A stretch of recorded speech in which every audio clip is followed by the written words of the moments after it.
Olá, nossos alunos, mais uma vez a gente aqui para dar início à nossa segunda aula do curso de redes de computadores da disciplina de sistemas operacionais. Hoje a gente vai trabalhar com um assunto que vocês gostam muito, que é quem? Hardware e software. Lembrando que a aula passada a gente lembrou bem que o quê? Que o nosso hardware é o quê? É a nossa máquina propriamente dita, tá?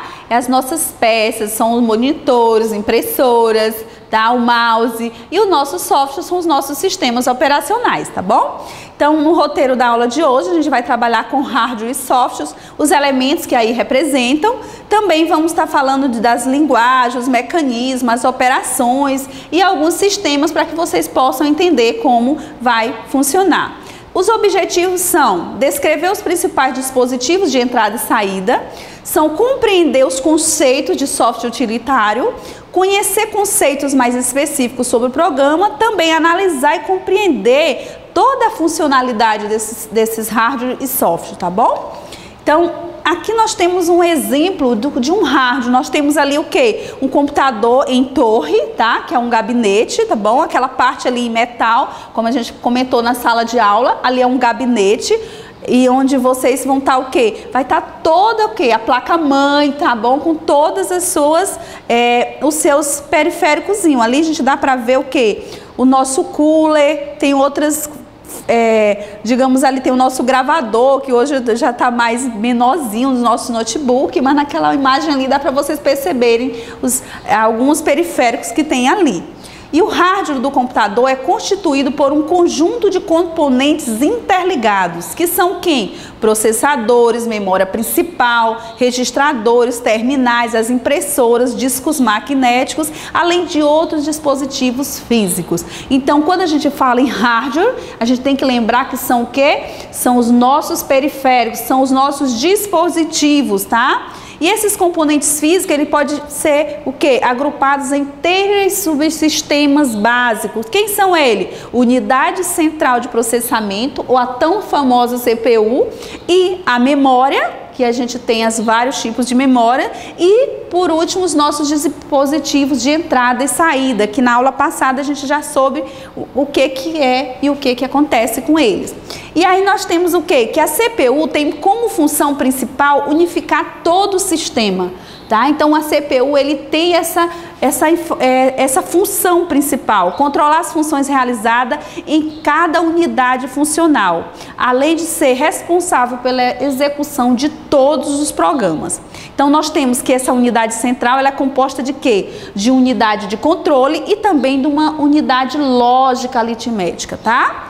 Então, ele diz que a unidade de controle é responsável por controlar as atividades de todos os componentes do computador, mediante a emissão de pulsos elétricos ou sinais de controle. Então, quando a gente fala, pessoal, de sinais de controle, a gente está falando, na verdade, de quem? De clock, tá? Então, se a gente quiser saber a contagem de clock, é bem interessante. Quem tiver desktop em casa, você pode olhar na parte de trás que sempre tem uma luzinha verde piscando, tá? Então você dá para entender como que funcionam os pulsos de clock, tá? No seu notebook também, a gente sempre percebe quando a gente está carregando alguma coisa que essa luzinha ela fica piscando, tá?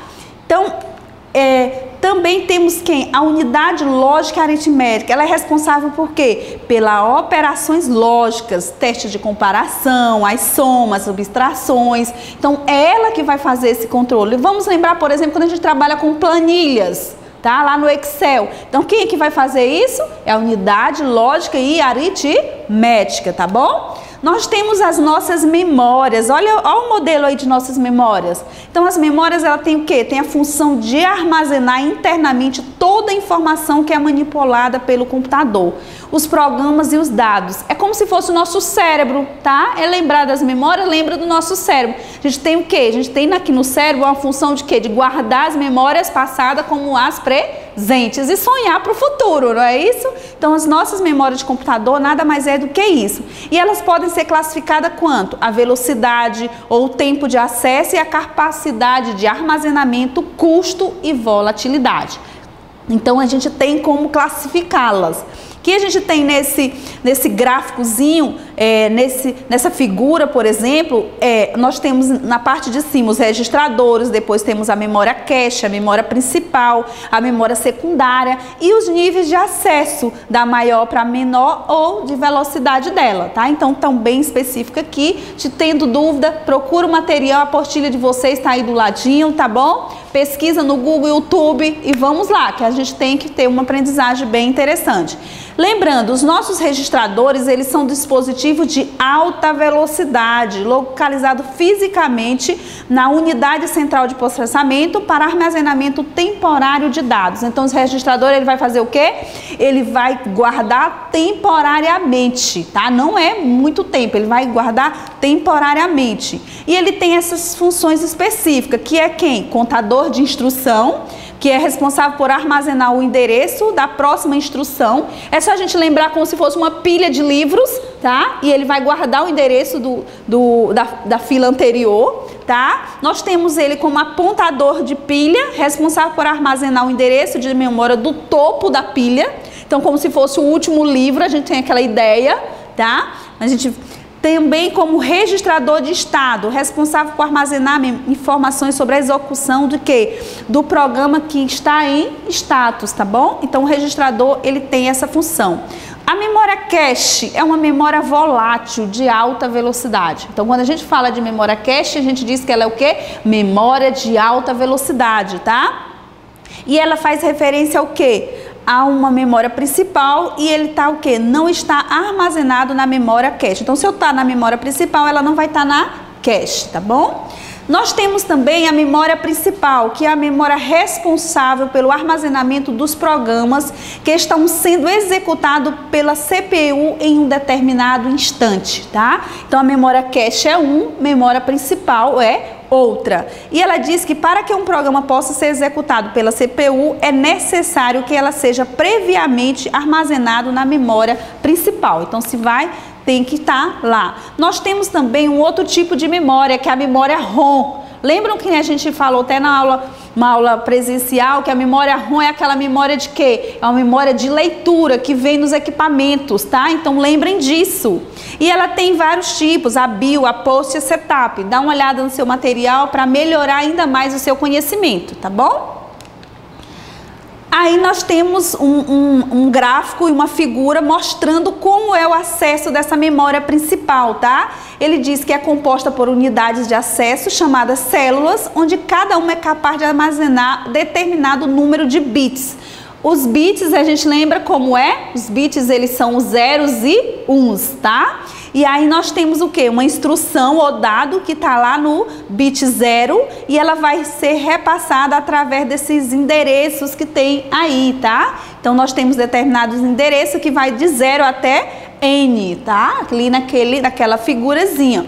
E aí nós temos também a memória secundária, que é o quê? É um termo genérico para designar diversos componentes que permite gravar e ler dados permanentes. Quem são elas? Os HDs, os CDs, os DVDs, tá? Os próprios cartão USB lá do seu smartphone, tudo isso são o quê? Memória secundária, tá? Então, se você tem aí suas fotos e coloca no seu USB, no seu cartão USB, na verdade é o quê? É uma memória secundária, tá bom? Nós temos os barramentos, que a CPU, como a memória principal, os dispositivos de entrada e saída, são interligados através de linhas de comunicação, denominados barramentos, barras ou vias. É só a gente lembrar das nossas estradas. Elas vão estar o quê? Elas vão estar interligando digamos, a cidade de Floriano a Teresina. Então, temos aquela rodovia. Então, muito parecido com a questão dos barramentos, aquela fiação mesmo, tá, pessoal?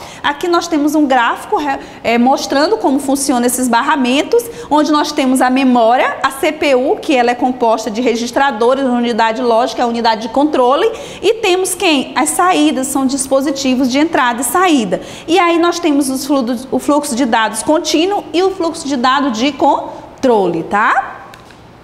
Temos também o quê? 3 tipos de barramentos que podem se diferenciar uns dos outros. Quais são eles? Barramentos de dados, barramentos de endereço e barramento de controle.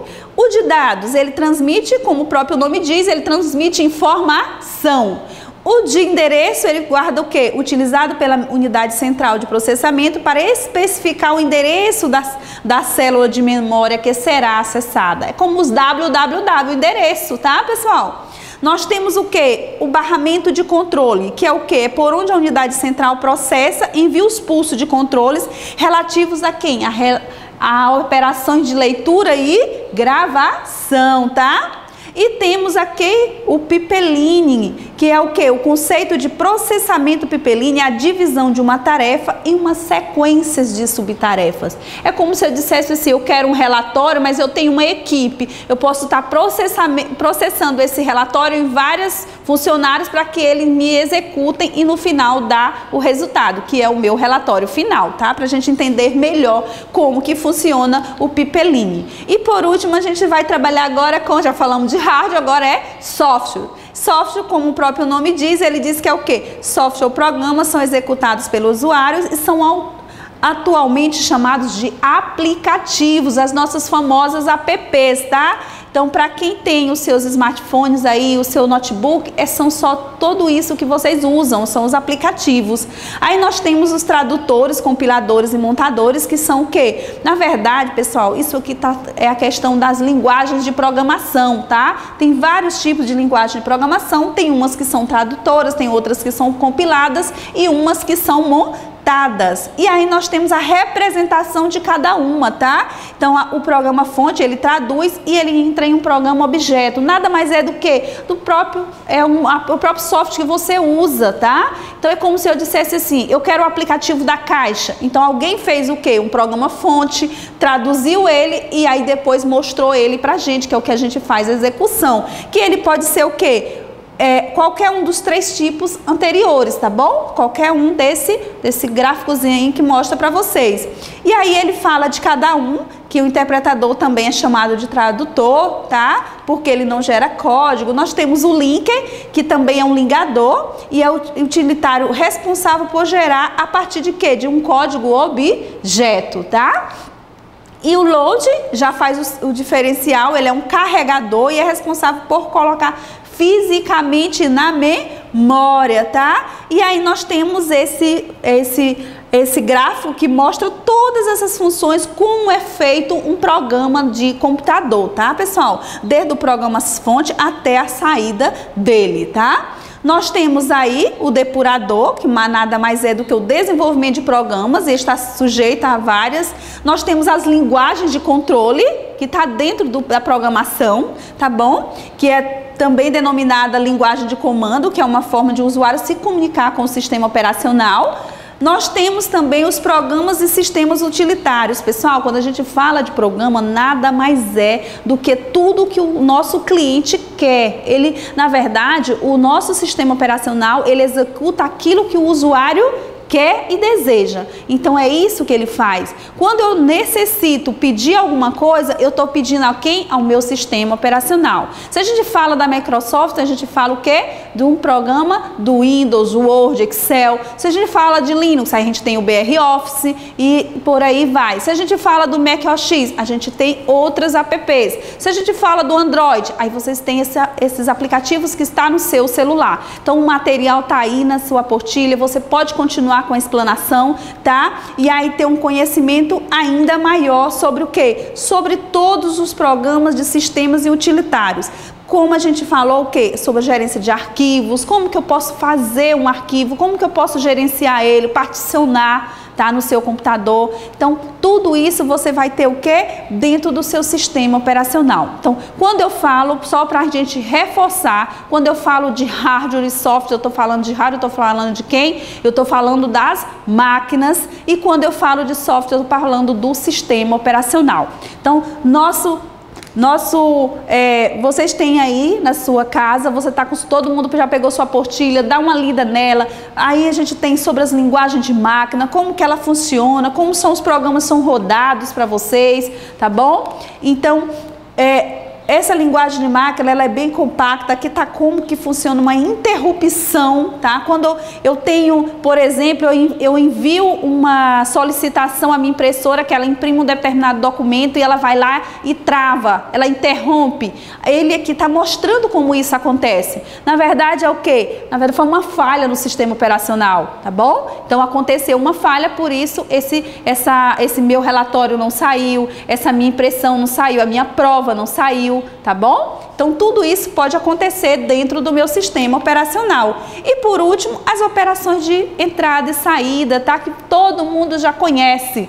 Quando a gente fala, se vocês verem uma questão de prova com o nome impressora, lembra que é o quê? É de saída. Mas quando eu falo de impressora multifuncional, ela é o quê? Um periférico de entrada e saída. Lembrando que a impressora multifuncional, ela pode fazer agora até as armas, né? Só a gente lembrar da 3D, tá bom? Então, ficam com esse material, o material tá aí, material de ótima qualidade, onde vocês vão estar, o quê? Explorando ainda mais a questão de hardware e software, basta que a gente use o quê? As nossas pesquisas. Muito obrigada e até a próxima aula.